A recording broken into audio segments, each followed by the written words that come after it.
Hi, it's Sasha from Marent Crafts here. Today we're going to be looking at the Bosal In-R-Form product.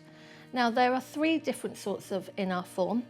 There is a sew-in, there is a single-sided fusible, and then there is a double-sided fusible.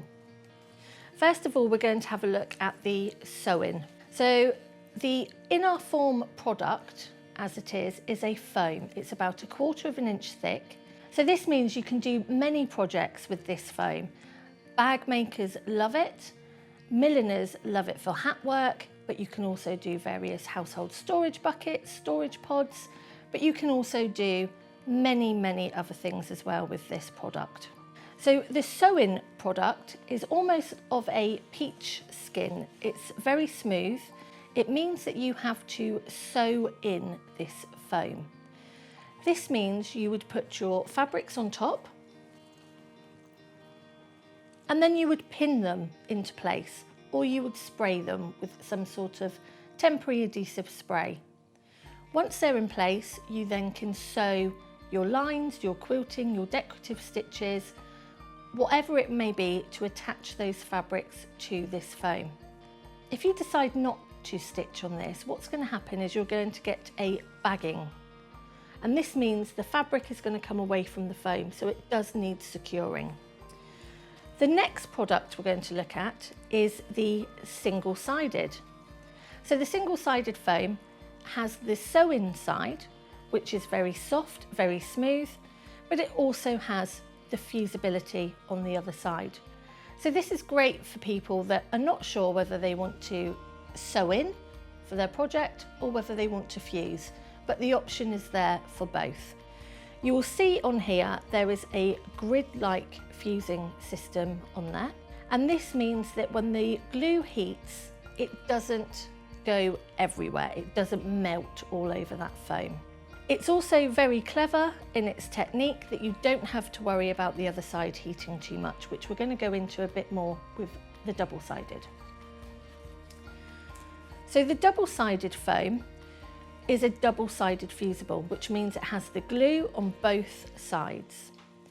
Now this means that you can fuse your linings and your outside very easily, very quickly, and all you would need to do is just cover those edges, cover the raw foam edges.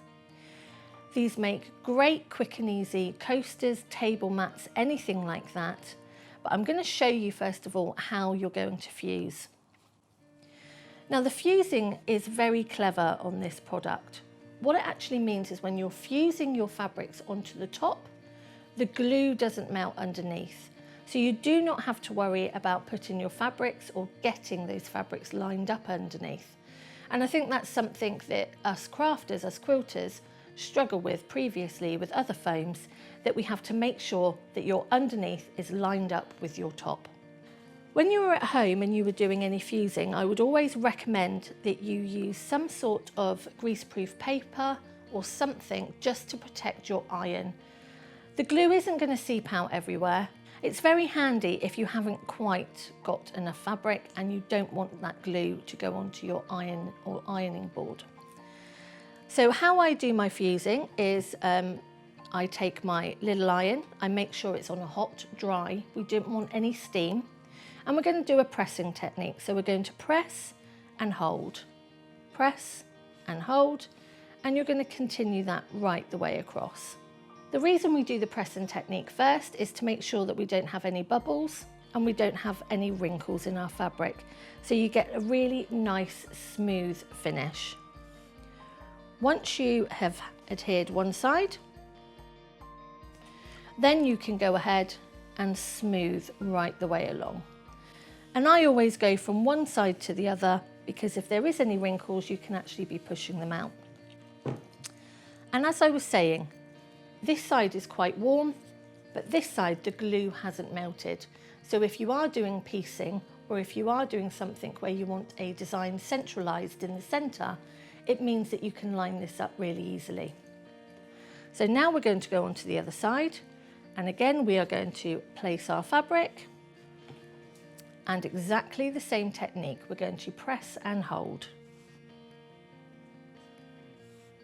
And we're going to do that right the way along. And then you can go into that smoothing motion to make sure that the fabrics are completely wrinkle-free.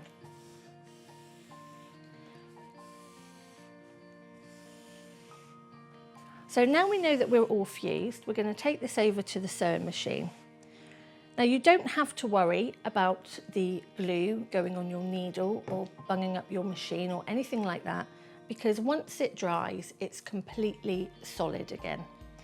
And what you will need to make sure is that all your edges are completely secure, so you don't have any puckers when you start sewing.